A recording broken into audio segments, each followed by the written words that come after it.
night when my eyes beheld an eerie sight. For my monster from his slab began to rise, and suddenly, to my surprise, he did the mash. He did the monster mash. The monster mash. It was a graveyard smash. He did the mash. It caught on in a flash. He did the mash.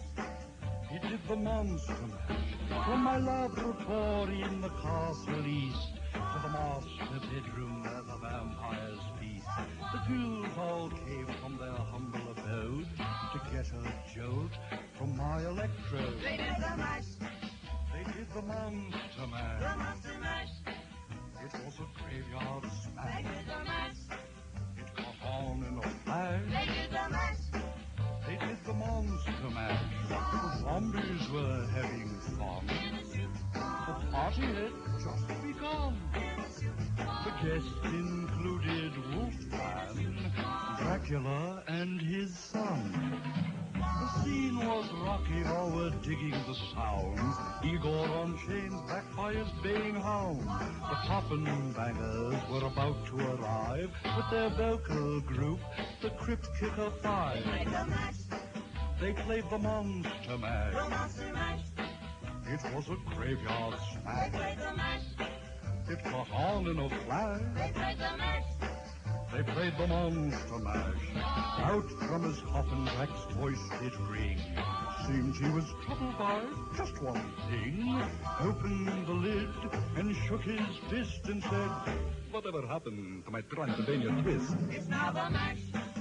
It's now the monster mash. The monster mash. And it's a graveyard It's smash. now the mash. It's caught on in a flash. It's now the mash. It's now the monster mash. Now everything's cool. Drac's a part of the band, and my monster mash is the hit of the land. For you, the living, this mash was meant to. When you get to my door, tell them Boris sent you. You can mash. Then you can monster mash, The monster mash. and do my graveyard Then you smash. can mash. You'll catch on in a flash. Then you can mash. Then you can monster mash. Igor, you impetuous young boy.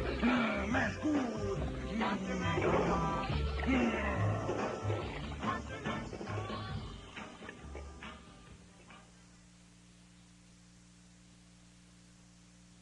AFVN Super Hit 2, Hit 2, Hit 2, Hit 2, Hit 2. Laura and Tommy were lovers. He wanted to give her everything.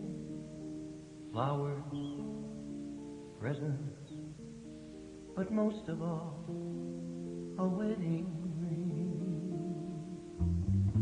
He saw a sign for a stock car race, $1,000 prize, it read. He couldn't get Laura on the phone, so to her mother, Tommy said, "Tell Laura I love her. Tell Laura I need her. Tell Laura I may be late. I've something to do that cannot wait." He drove his car to the racing ground. He was the youngest driver there. Now the crowd roared as they started the race. Round the track they drove at a deadly pace. No one knows what happened that day, how his car overturned in flames.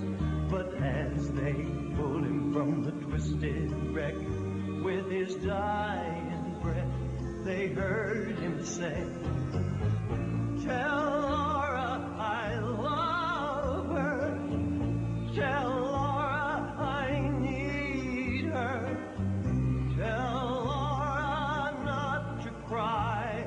My love for her will never die."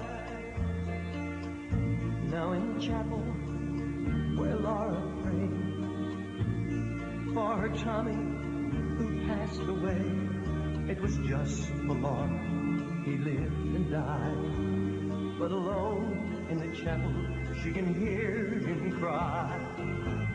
Tell Laura I love her. Tell Laura I need her. Tell Laura not to cry. My love for her will never die. Tell Laura I love her. Tell Laura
I won't be home anymore.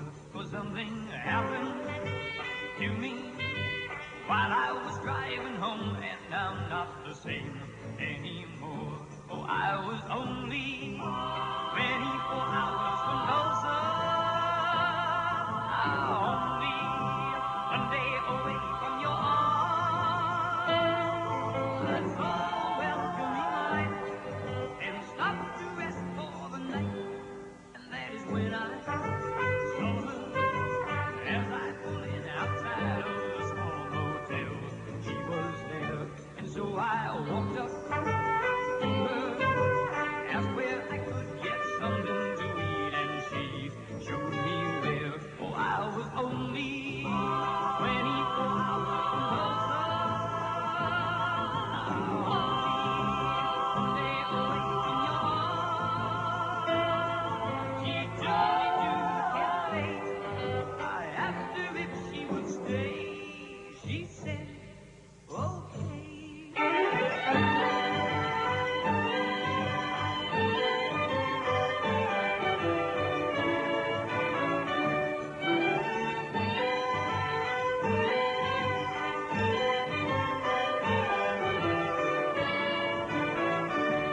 I was only 24 hours from Tulsa,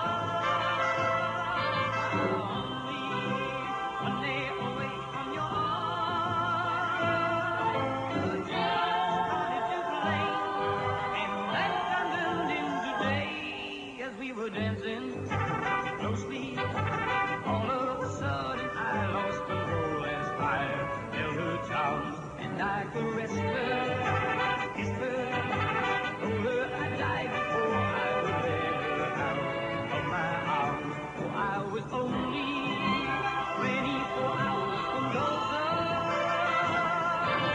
only one day away from your arms. I hate to do this to you, but I'm somebody new.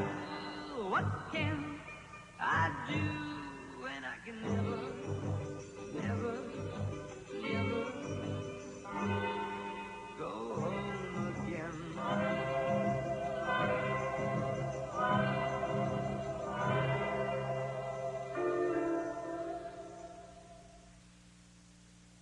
The night was clear, and the moon was yellow, and the leaves came tumbling down. I was standing on the corner when I heard my bulldog bark. He was barking at the two men who were gambling in the dark.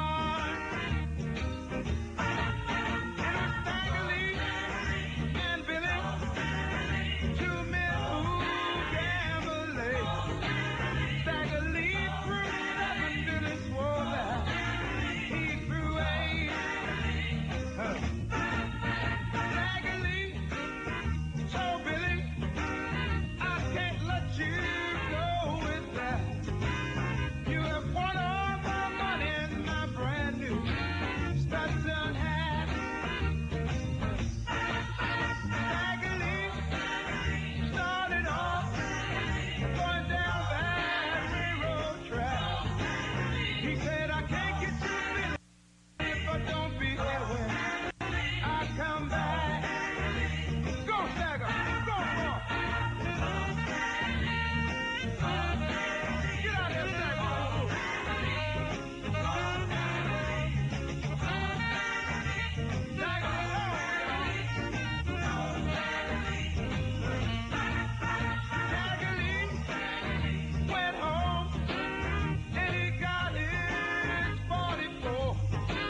Victoria standing in the street, gun hang on by his side. Just for a man and he laid to me. He's been out again at night. I recognize him from a piece of his soul. The hate in his eye didn't lie. Well, what I did kept me alone. For a time the star of mine. Well, he'd been a bad on a derelict shaft. He's looking for a mass showdown. But he was smart, he'd already checked. All week in advance, I paid down. Well, the hotel pub was a full of his name. The job he had in his pay. He told all about what I had for my day. There he is, that's the ones I would say. Well, all our people were running, jumping, even stomping on my bad neighbor's door. Right, Billy, Billy, silly with his collie calls, Billy, let me in, I gotta hide. Well, everybody was crying, sighing, Sam McGee's dying, no one to protect our town. Billy, Billy, silly with his collie calls, Billy, it's gonna shoot you shivers down.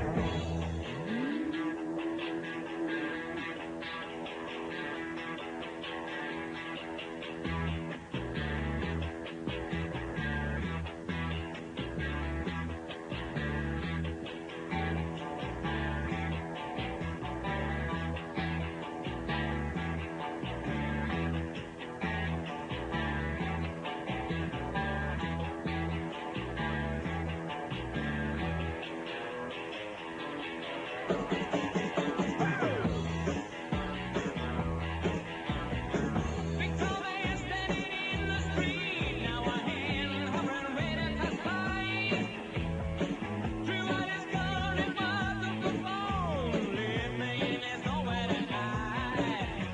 Well, I think the flame and it was a bad day. I felt the ripping red. That's when I knew the time was through. Rest in peace,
and gentlemen, the beat goes on.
Channel 11 Saigon, Channel 78.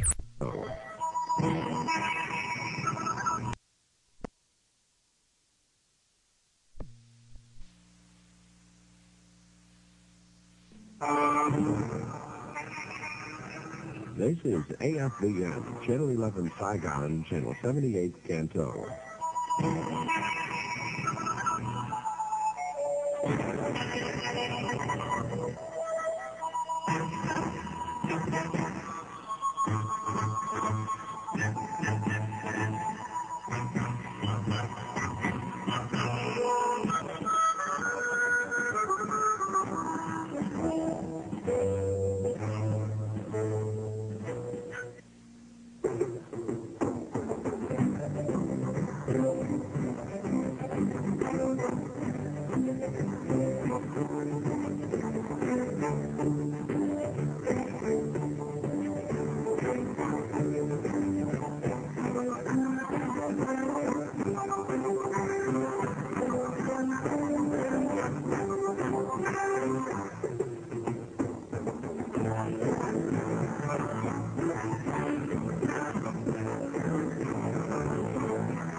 Good evening. The International Commission of Control and Supervision, nearly a week behind schedule in getting truce teams into the field, announced that Vietnam observers will begin duties Monday at 7 regional locations specified in the Paris Peace Agreement. The locations are Hue and Da Nang in the northern quarter of South Vietnam, Pleiku in the central highlands, Phan Viet on the central coast, Bien Hoa in the Saigon region, and My Tho and Can Tho in the Mekong Delta. Members of the four-party Joint Military Commission will also be traveling widely in Vietnam. The members of the commission, the United States, the Republic of Vietnam, the Democratic Republic of Vietnam, and the Provisional Revolutionary Government will be wearing orange armbands with a numeral 4 on them. They will also carry special ID cards. Commission motor and air vehicles will also be specially marked. Surface vehicles will have an orange flag with the number 4 on it. Helicopters and fixed-wing aircraft will each have sets of 4 orange stripes painted on them. Members of the four-party Military Commission are entitled to protection and assistance of all parties to the agreement. Fighting in South Vietnam continued to slow, and the Saigon Command this morning reported no major battles for the first time since the ceasefire. Reported violations of the armistice totaled 108 in the 18-hour period ending this morning, down from 146 the day before. Government sources reported the capture of 2 communist documents, one stating that the war would continue and the ceasefire was signed only to induce the U.S. to withdraw. The other ordered communists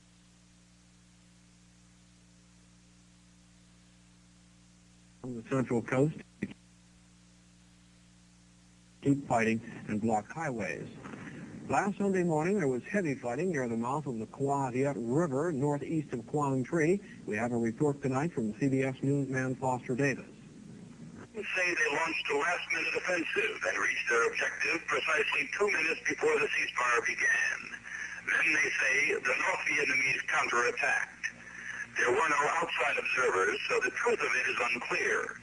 But it is clear that the vital mouth of the Qua Viet River will be one of the most ticklish places for the international supervisors. There are National Liberation Front flags in place in territory the Marines consider theirs. So Marines move up and place their own flag nearby, then dig in.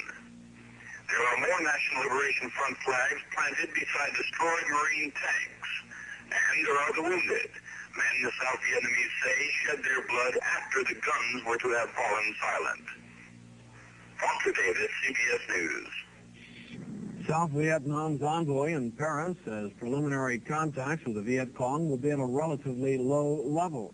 In a Lunar New Year speech, President Thieu disclosed that he has ordered envoy Pham Dong Lam to begin negotiations no later than Tuesday.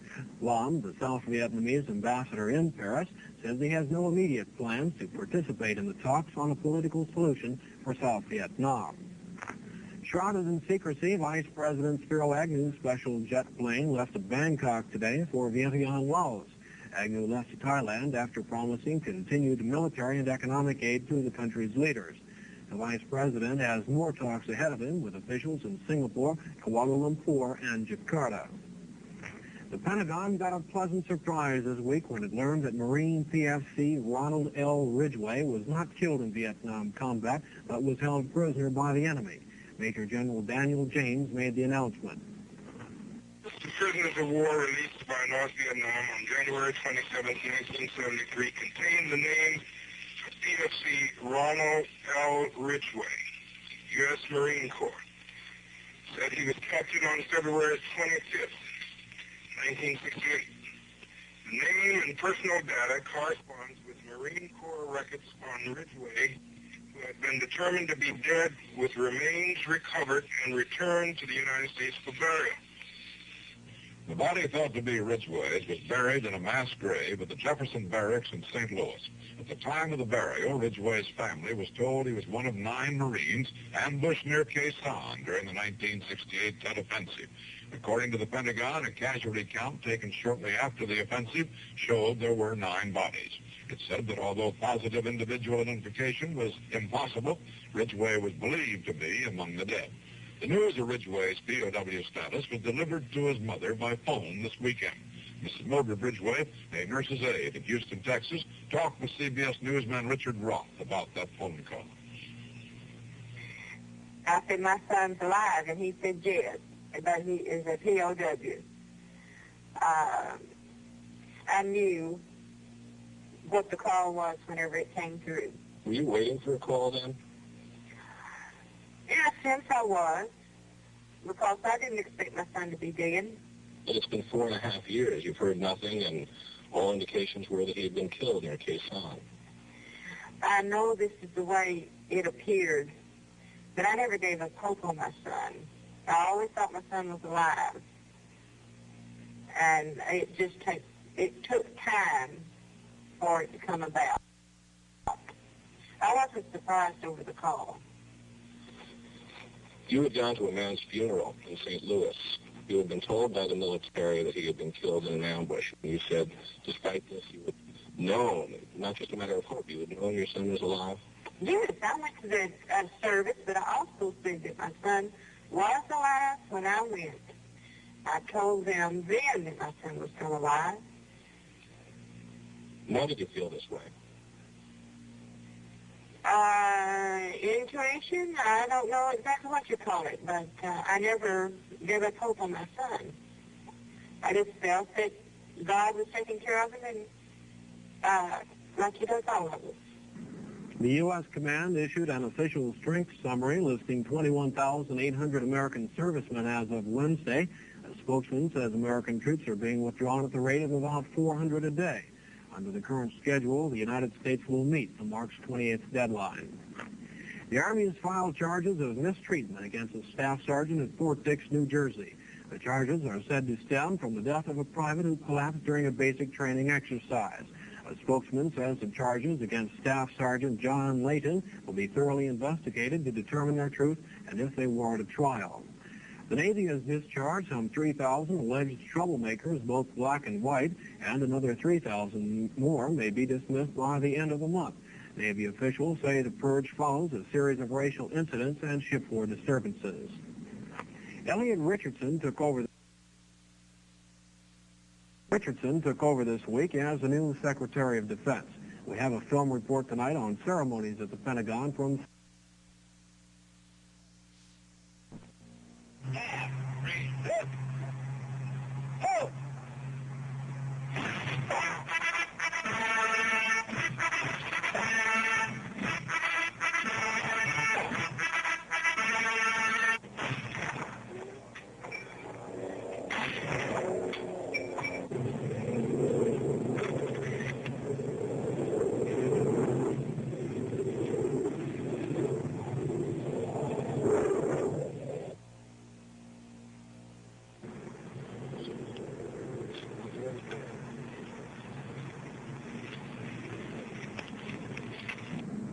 President Nixon presented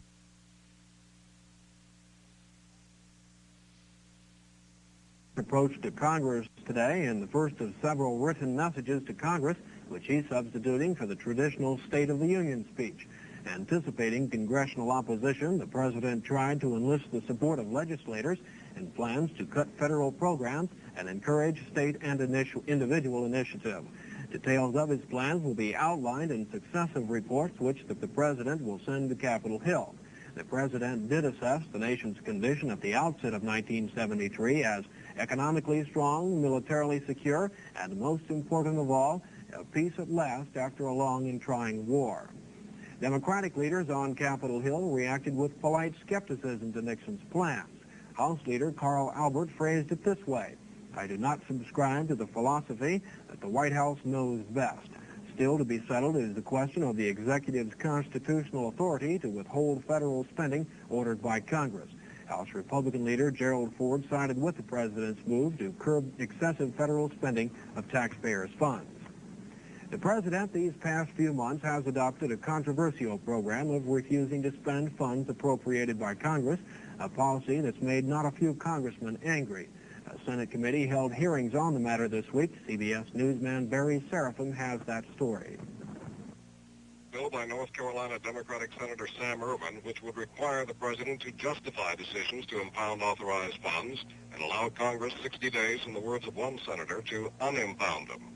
But leadoff witness Ralph Nader thought the bill should be tougher, permitting not even a temporary presidential freeze on approved spending. You've been talking about this in the congressional record for years, and the White House has been ignoring these warnings for years. And the process now is